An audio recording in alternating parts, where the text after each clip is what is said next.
Hello and welcome to making a slab plate or whatever you'd like to make with slabs that has leaf impressions on it in the home studio. So I'm using my piece of fabric that I'd cut out earlier so that I could use that as a rolling surface. And I'm going to go ahead and get my clay.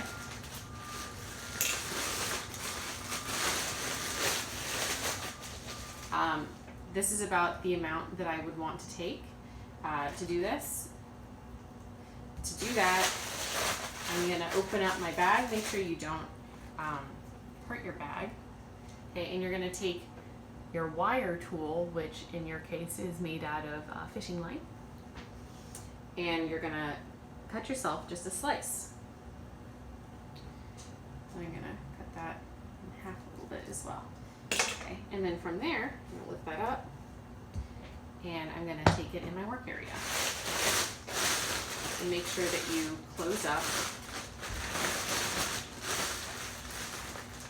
your bag of clay so it doesn't dry out.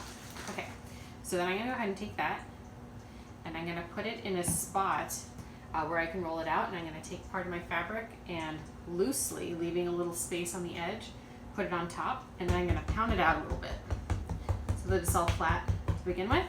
Now, since this is an at-home studio, you're going to have already thought about what thing you could use to roll it out in case you don't have a rolling pin that your family feels comfortable with you using with clay. You just have to wash it really well if you're going to use a real rolling pin. So you might have a can of something and you could use that to roll.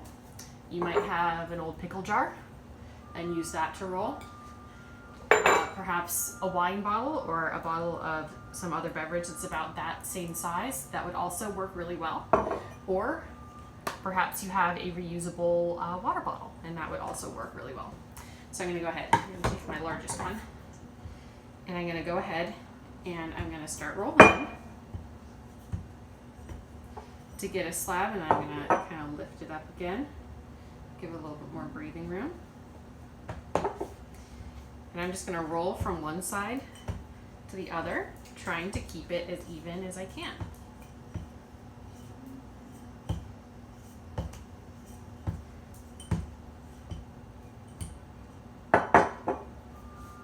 Okay, and that's looking pretty good, but as you can see, it's still a little thicker than 1/4 of an inch, so I'm going to go a little bit more, placing it back down on my fabric, putting fabric on top, leaving a little room on the edge. The reason that I use the fabric is so that the clay doesn't stick to my work surface. That's the trickiest part of this, is your clay wants to stick to stuff.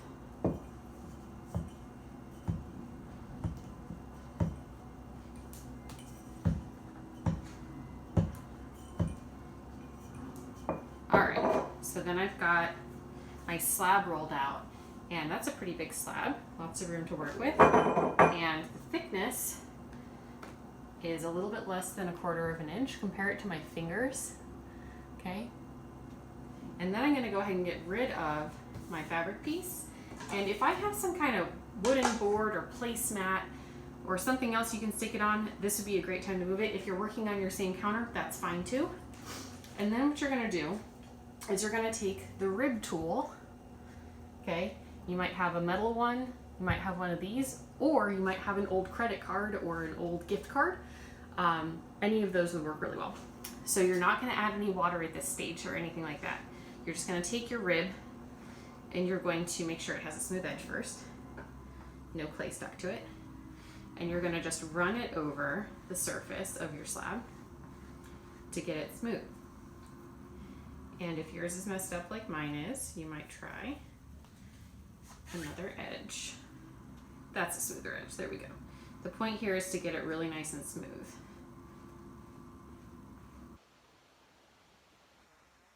We're going to flip it over because that's going to become the bottom.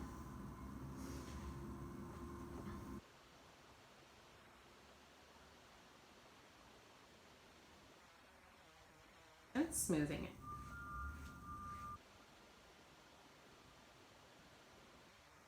Now that we're pretty good and smooth, if there are any areas that need touching up, do that first. Okay, and you would have already gone outside and picked yourself some leaves. I chose some maple leaves. You might have some other interesting trees around you. All kinds of things can work really well. And you want to think about which side, the smooth side or the veiny side, is going to make a better impression. So in this case, it's going to be the veiny side of this particular leaf. And I can think about how I'd like to arrange it. So you can kind of visualize there being a plate and how you might want to arrange it when you cut it out. So I think I might choose a smaller leaf to go with this one.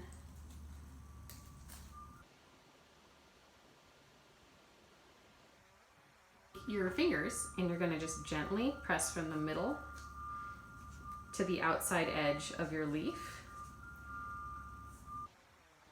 6. So I've got leaf 1, and we're going to go leaf 2. I like the way that they're kind of leaning into each other's negative space.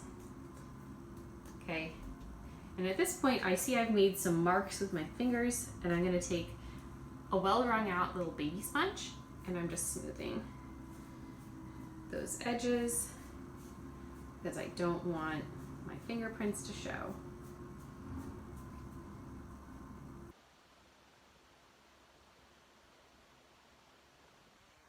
Once you're really sure that everything is, the way that you want it, let's say that I hated this, I could just pick them up and smooth it back over and press them down again. No big deal. And if you hate it, we can talk about how to recycle the clay, wedge it, and roll it back out again. So you can use it as long as the clay stays what's called plastic or wet and malleable. Okay, so I'm going to lift up my leaf. That one looks pretty good. And then my other leaf. At all. Okay, you can see impression. And then from here, I'm going to take either the needle tool or this cutting tool, either one will do, and I'm going to decide where I'm going to cut out. Now it would be smart if you wanted round edges, if you had a plate in your house that you could pick up and just trace on there. But if you want a square dish or a rectangular dish, which is what I'm going for, anything with a straight edge will work well for you.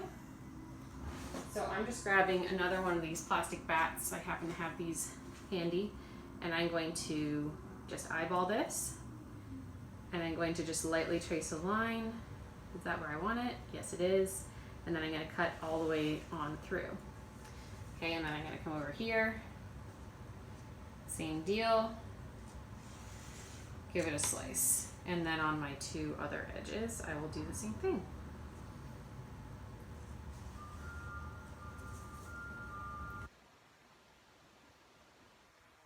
Everything connects, and if you mess up, like that one's not that straight, I can come in and cut a little bit more off.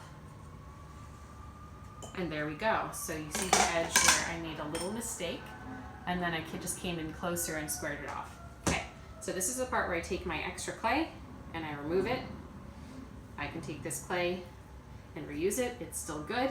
If it has any plant matter stuck in it, if it has any like leaf stuck in it, you're going to want to pull that out before you stick it back in your clay supply, because that'll mess up your clay supply. Okay, and now I'm going to let this dry until it's a little bit harder, not leather hard yet. And then what I can do is I can tip up the edges and have it dry so that the edges are curled up, which can be really cool if you have like a big leaf. You can have the edges look like that. Or I could make it into more of like a sushi plate looking thing when it's a little harder. So now I'm just going to wait.